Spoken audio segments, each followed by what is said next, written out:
the Spiritual Diversity Conference.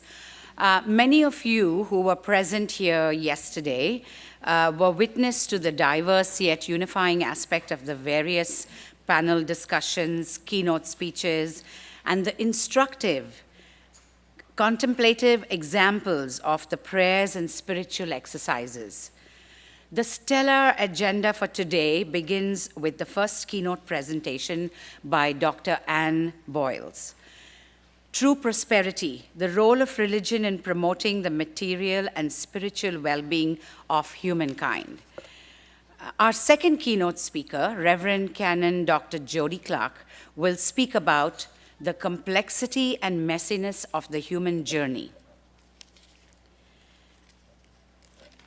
But at this time, Mr. Robin Arthur, the convener of the conference, who by chance happens to be my husband, would like to share a few notes with you. So, Robin.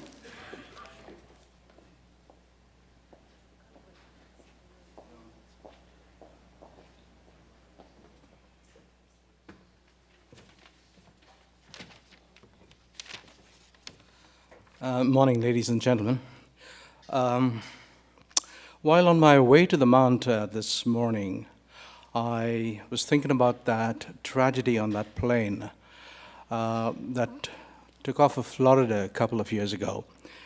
The pilot, I believe, suddenly was made aware that his engines were failing, and in the midst of frightful turbulence. So he grabbed the public address mic and told passengers, look, we're in trouble. The aircraft is in great distress. The engines are failing. But have faith, he said. Gloom spread all over until a pastor rose from one of the seats and turned to the other passengers and said, look, there's nothing we can do, but we can pray. And so why don't we all bow down our heads and, everybody did as they were told.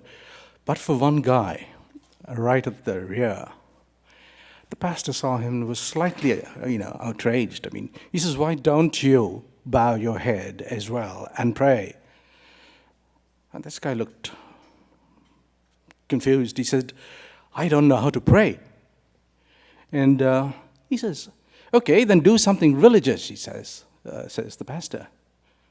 Okay, he got up, came down the aisle, and sent the hat around.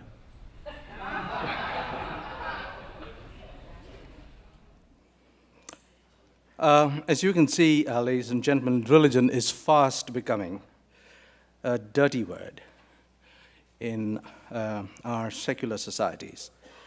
So the conference couldn't have been better timed. Well, it got off. It got a great start yesterday morning, and I think what we all took home was the overwhelming evidence of the commonality of all our faiths, and of course, we also acknowledged difference. It's very apparent that we live in difficult times. All the more reason why people of faith should bond together in brotherhood, I think, and keep those guiding spiritual values of love and compassion together. At a time when hate is threatening our world, it's unthinkable that we as a society would abandon the moral compass that has kept our societies together for thousands of years. It's that guiding principle that has pushed us to take that first step to the setting up of an interfaith, Interfaith Council of the Maritimes. Yes. So what I have with me today is an expression of interest form, which I will send around in the course of the day with a request that those who feel interested in being part of the Interfaith Council of the Maritimes would put their names down to it and their coordinates, so that sometime after the conference, we'll call a general body meeting and move on from there. Well, I do not want to keep you long. However, I must today express gratitude to people and institutions that have made this conference possible. I thank the chair of the Al Rasul Islamic Society, Talib, who I don't believe is here at this time, for accepting my invitation to host the conference. I have to say thank you to Canadian Heritage for the grant of funds, as well as express gratitude to other sponsors, including the Lutheran Campus Ministry, the Dalhousie Multi-Faith Center, and a couple of private sponsors who do not want to be named. I want to say thank you to all of you who have taken the time to come here and examine how true religions can foster peace and peaceful coexistence. Firstly, I want to, and lastly, not firstly, I want to thank the Lord. It's one place where that word is not taboo. This is one place where that word is not taboo. So let me say that clearly. I want to thank the Lord. In Psalm 127 of Christian scriptures, we are told, unless the Lord builds the house, the builders labored in vain.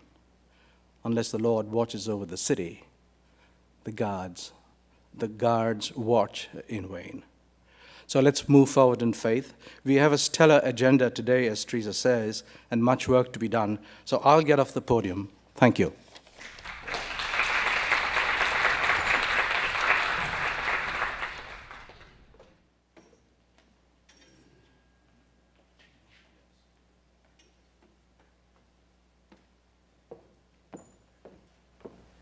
Thank you, Robin. And the forms will be passed around, the interest forms will be passed around later.